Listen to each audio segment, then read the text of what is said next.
Hi hello నమస్తే అందరూ ఎలా ఉన్నారు? Welcome back to Sai things YouTube channel. దేశంలో ఎన్నడూ ఎక్కడ ఎప్పుడూ లేని విధంగా ఏపీ ప్రభుత్వం వారు మనమిత్ర అనే పేరుతో వాట్సాప్ గవర్నెన్స్ అనే సర్వీస్ని మనకు లాంచ్ చేయడం జరిగింది. దీంట్లో మనకు 161 ప్రభుత్వానికి సంబంధించిన సేవలు అనేవి మనకు అందుబాటులో ఉన్నాయి. మనం ఇంట్లో కూర్చొని మన గవర్నమెంట్కి సంబంధించి ఏదైనా డాక్యుమెంట్స్ అప్లై కావచ్చు, ఏదైనా మనకు డౌన్లోడింగ్ ప్రాసెసింగ్ కావచ్చు, రైల్వే టికెట్ బుకింగ్ కావచ్చు, లేదా ఏపీఎస్ఆర్టీసీ సంబంధించి బస్ టికెట్ బుకింగ్ కావచ్చు, ఇంకా అంతేకాదు ఎలక్ట్రిసిటీ బిల్ పేమెంట్ కావచ్చు, ఏదైనా మనం ఫిర్యాదులు చేయడం కావచ్చు, పోలీస్ వారికి కంప్లైంట్ చేయడం కావచ్చు, వీటికి సంబంధించి అన్ని సర్వీసులు కూడా వాట్సాప్లో మనం హాయ్ అని మెసేజ్ పెడితే చాలు సింపుల్గా మనం అన్ని ఇంట్లో ఉండే చేసుకోవచ్చు. సో ఈరోజు ఈ వీడియోలో మనమైతే మరి ఈ వాట్సాప్ గవర్నెన్స్ అనే ఒక సర్వీస్ని మనం ఎలా వినియోగించుకోవాలి సో అనే విషయాల గురించి ఈ వీడియోలో మీకు చెప్తాను. ఎవరు కూడా వీడియో స్కిప్ చేయకండి, లాస్ట్ వరకు చూడండి. అంతేకాదు మీలో ఎవరైనా ఫస్ట్ టైం కనుక మనకి యూట్యూబ్ ఛానల్కి వచ్చినట్లయితే మీరైతే కంపల్సరీగా మన యూట్యూబ్ ఛానల్ని సబ్స్క్రైబ్ డైలీ ఫాలో అవ్వండి. ఇక మనం ఆలస్యం చేయకుండా వీడియోలోకి వచ్చినట్లయితే మన వీడియో కింద డిస్క్రిప్షన్లో లేదంటే ఇక్కడ డిస్ప్లే మీద చూడండి 9552300009 అనే నెంబర్కి మీరు మెసేజ్ అయితే పెట్టాల్సి అయితే ఉంటుంది. ఇక్కడ మీరు చూసినట్లయితే గవర్నమెంట్ ఆఫ్ ఆంధ్రప్రదేశ్ అని చెప్పేసి మనకు ఇలా అయితే చూపిస్తూ ఉంటుంది. తర్వాత వాట్సాప్ సంబంధించి మనకు అంటే ఇది మనకు అఫీషియల్ చార్ట్ అనమాట. ఇక్కడ మనకు టిక్ మార్క్ కూడా రావడం జరిగింది అనమాట, బ్యాడ్జీ. సో ఇక్కడ మనం ఏం చేయాలంటే హాయ్ అని చెప్పేసి మీరు టైప్ చేసి సెండ్ చేయండి. సో మనకు ఏపీ ప్రభుత్వానికి సంబంధించి ఒక గ్రీటింగ్ మెసేజ్ మనకి రావడం జరుగుతుంది. సో మీరు కాస్త వెయిట్ చేయాలి, నెట్ మీద ఫాస్ట్గా ఉంటే అన్నీ వచ్చేస్తాయి. చూడండి ఇక్కడ లోగో అయితే వచ్చింది ఏపీకి సంబంధించి. మనమిత్ర వాట్సాప్ గవర్నెన్స్ ఆంధ్రప్రదేశ్ ప్రభుత్వ పౌర సహాయక సేవ మన మిత్రకు స్వాగతం. మీ సౌకర్యమే మా ప్రాధాన్యం, ప్రజల చేతిలో ప్రభుత్వం. మీకు అవసరమైన వివిధ పౌర సేవలకు సులభంగా మరియు సమర్థవంతంగా సేవలను అందించేందుకు నిబద్ధతతో ఉన్నాము. దయచేసి మీకు కావాల్సిన పౌర సేవను ఎంచుకోండి అని చెప్పేసి మనకు ఇలా మనకు ఒక మ్యాటర్ తెచ్చారు. ఫ్రెండ్స్ మనకు ఇంగ్లీష్లో రాదండి, కేవలం మనకు తెలుగులో రావడం జరుగుతుంది అన్నమాట.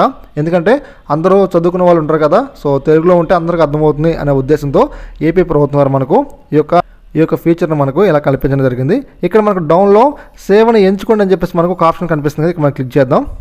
సో క్లిక్ చేసిన తర్వాత మనకు ఒక లిస్ట్ అయితే ఓపెన్ అవుతుందండి. సో ఇక్కడ మీరు చూసినట్లయితే ఇక్కడ నేను దయచేసి మీ సేవను ఎంచుకోండి అని చెప్పేసి ఒక ఆప్షన్ కనిపిస్తుంది. ఇక్కడ నేను క్లిక్ చేస్తున్నాను. క్లిక్ చేస్తే చూడండి ఇక్కడ దేవాలయం బుకింగ్ సేవలు, ఫిర్యాదు పరిష్కరణ సేవలు, ఏపీఎస్ఆర్టీసీ ఎనర్జీ సేవలు, తర్వాత సిఎంఆర్ఎఫ్ సేవలు, సిడిఎంఏ సేవలు, రెవెన్యూ సేవలు, ఆరోగ్య కార్డు సేవలు, పోలీస్ శాఖ సేవలు ఇవన్నీ కూడా మనకు ప్రస్తుతానికైతే అవైలబుల్గా అయితే ఉన్నాయన్నమాట.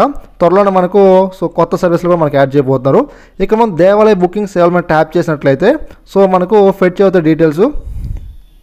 ఇక్కడ శ్రీశైలం, కాణిపాకం, సింహాచలం, విజయవాడ, అన్నవరం, ద్వారకా, తిరుమల, శ్రీకాళహస్తి ఏవైతే టెంపుల్స్ ఉన్నాయో సో ఫేమస్ అయినవి ఏపీలో వాటికి సంబంధించి సో మన ప్రసాదానికి కావచ్చు లేదా దర్శనం కావచ్చు వీటికి సంబంధించి అన్నీ బుక్ చేసుకోవచ్చు. ఇక్కడ మీకు ఒక డౌట్ అయితే రావచ్చు. ఆ డౌట్ దేని గురించి అంటే తిరుమల తిరుపతి దేవస్థానంలో సో మనకు స్పెషల్ ఎంట్రీకి సంబంధించి టికెట్స్ ఉంటాయి కదా బుకింగ్, వాటికి సంబంధించి ఇక్కడ ఎందుకు ఆప్షన్ ఇవ్వలేదని చెప్పేసి. ఫ్రెండ్స్ మనకు ఆప్షన్ అనేది రాకపోవచ్చు. ఎందుకంటే మనకేదో ఒక మంత్కి సంబంధించి ఆల్రెడీ మనకు ఒక 2-3 నెలల ముందే మనకు రిలీజ్ చేస్తారు. ఆన్లైన్లో రిలీజ్ చేసిన మనకు వితిన్ ఒక 5 minutes 10 minutesలోనే అన్ని టికెట్స్ బుక్ అయిపోతాయి. అలాంటిది మనం వాట్సాప్లో రిక్వెస్ట్లు పెట్టి తర్వాత పేమెంట్ చేసే టయానికి సో మనకు టికెట్స్ బుక్ అయిపోయినాయి అనుకోండి, మన పేమెంట్ అలాగే అయిపోతుంది అనమాట. ఆ ఉద్దేశంతో మనకైతే వెళ్ళి పెట్టలేదు. సో నేను దీన్ని స్కిప్ చేస్తున్నాను.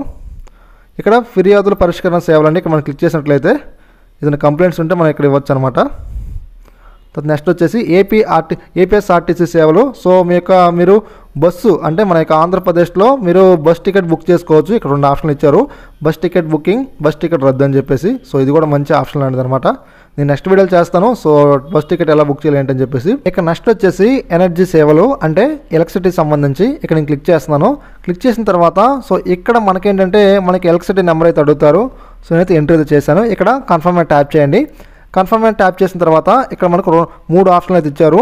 బిల్లులను వీక్షించండి మరియు నిర్వహించండి, ఫిర్యాదులను వీక్షించండి మరియు నిర్వహించండి, సేవలను వీక్షించండి మరియు నిర్వహించండి అని చెప్పేసి నేను ఇక్కడ బిల్లులను వీక్షించండి మరియు నిర్వహించండి అనే ఆప్షన్ని సెలెక్ట్ చేసుకొని నిర్ధారించండి మీద క్లిక్ చేస్తున్నాను. క్లిక్ చేసిన తర్వాత మన యొక్క రిక్వెస్ట్ అయితే సెండ్ అయితే అయిపోయింది. సో వాళ్ళు మనకైతే రిప్లై అయితే ఇవ్వాలి. ఇక్కడ చూడండి ఇక్కడ ఆంధ్రప్రదేశ్ ప్రభుత్వ ఇంధన సేవలను ఎంచుకున్నందుకు ధన్యవాదాలు, కొనసాగించడానికి దయచేసి దిగువ క్లిక్ చేయండి అంటారు. ఇక్కడ ఇప్పుడు కొనసాగించడమే క్లిక్ చేయండి. క్లిక్ చేసిన తర్వాత ఇక్కడ చూడండి లేదా ప్రస్తుత బిల్లు చెల్లింపు, గత బిల్లులు చూడండి, ప్రస్తుత నెల కరెంటు బిల్లు చూడండి అని చెప్పేసి మనకు 3 ఆప్షన్లు ఇచ్చారన్నమాట. సో ఇక్కడ నేనేం చేస్తానంటే ఇక్కడ సో ప్రస్తుతానికి ఏంటి ఏదో ఒక సర్వీస్ మనం ఏదో చేద్దాం అనుకుంటున్నాం కాబట్టి చేస్తామంట. కరెంట్ బిల్ అయితే పే అయితే చేయట్లేదు ప్రస్తుతానికి, ఎందుకంటే మనకి ఇంకా కరెంట్ మీటర్ సంబంధించి బిల్ అనేది వాళ్ళు ఇంకా జనరేట్ చేయలేదు కాబట్టి. నేను ఇక్కడ గత బిల్లు చూడండి అనే ఆప్షన్ క్లిక్ చేస్తున్నాను. సో చేసిన తర్వాత ఇక్కడ మనకు 3 నెలలకు సంబంధించి కావాలా, లేదా 6 నెలలకు సంబంధించి కావాలా, 9 నెలలకు సంబంధించి కావాలా, 12 నెలలకు సంబంధించి కావాలా, 15 నెలలకు సంబంధించి కావాలా, 18 నెలలకు సంబంధించి కావాలని అడుగుతారు. సో నాకేంటి 3 మంత్స్ బిఫోర్ ఉన్నాయి కదా, అవి నాకు కావాలి. ఇక్కడ నేను మనుగడలో ఉందని క్లిక్ చేస్తున్నాను. సో డీటెయిల్స్ ఫెచ్ అవుతున్నాయి. సో క్లిక్ చేసిన తర్వాత సో మనకి ఇక్కడ పూర్తి అయిందని ఆప్షన్ కనిపిస్తుంది కదా, ఇక్కడ మనం క్లిక్ చేద్దాం. సో రిక్వెస్ట్ అయితే సెండ్ అయితే అయ్యింది. చూడండి ఇక్కడ ఫ్రెండ్స్ మనకు బిల్లు తేదీ అండి. సో జనవరి, సో మన యూనిట్స్ వచ్చేసి 21. తర్వాత మనకు డిసెంబర్ 4వ తారీఖు 15 యూనిట్లు, సో దాని అమౌంట్ వచ్చింది. తర్వాత నవంబర్ 2వ తారీఖు 27 యూనిట్లు 318 రూపాయలు, ఇలా మనకు అన్నీ రావడం జరుగుతుందన్నమాట. మనకు దీంతో పాటుగా సిఎంఆర్పి సేవలు కూడా మనకు అందుబాటులో అయితే ఉన్నాయి. తర్వాత సిడిఎంఏ సేవలు అందుబాటులో ఉన్నాయి. తర్వాత రెవెన్యూ సేవలు ఏవైతే ఉన్నాయంటే సర్టిఫికేట్ సంబంధించి అన్ని సేవలు కూడా మనకు అందుబాటులో అయితే ఉన్నాయి. తర్వాత ఆర్గ్యూ కార్డ్స్ అండి, సో ఆర్గ్యూశ్రీ కార్డ్స్ ఉన్నాయి కదా, వీటికి సంబంధించి కూడా మనకు సేవలు అందుబాటులో ఉన్నాయి. అంటే మీరు సింపుల్గా ఇక్కడ నుంచి అప్లై చేసుకోవచ్చు, లేదా డౌన్లోడ్ చేసుకోవచ్చు అనమాట, లేదా డీటెయిల్స్ కూడా మీరు తెలుసుకోవచ్చు. ఇక మనకు లాస్ట్ అండ్ ఫైనల్ వచ్చేసి పోలీస్ శాఖ సేవలండి. మీరు ఏదైనా ఒక కంప్లైంట్ ఇవ్వాలనుకోండి, ఎక్కడికి వెళ్ళాల్సిన పని లేదు, మీరు వాట్సాప్లోనే కంప్లైంట్ ఇవ్వచ్చు. తర్వాత స్టేటస్ కూడా మనం చెక్ చేసుకోవచ్చు అనమాట. ఫ్రెండ్స్ మీకైతే అర్థమైతే అయింది అనుకుంటున్నాను. సో చాలా సులభతరం అండి. సో మీరు ఎక్కడికి వెళ్ళకుండానే ఇన్కమ్ సర్టిఫికేట్ కావచ్చు, క్యాస్ట్ సర్టిఫికేట్ కావచ్చు, అన్నీ కూడా మీరు అప్లై చేసుకోవచ్చు అనమాట, సచివాలయానికి వెళ్ళకుండానే. ఓకే ఫ్రెండ్స్, ఈ వీడియో మీకు నచ్చింది అనుకుంటున్నాను. ఇలాంటి ఎన్నో ఇన్ఫర్మేషన్ వీడియోస్ కోసం మీరైతే కంపల్సరీగా మన సాయి థింగ్స్ యూట్యూబ్ ఛానల్ని సబ్జెస్ట్ daily follow. Thanks for watching.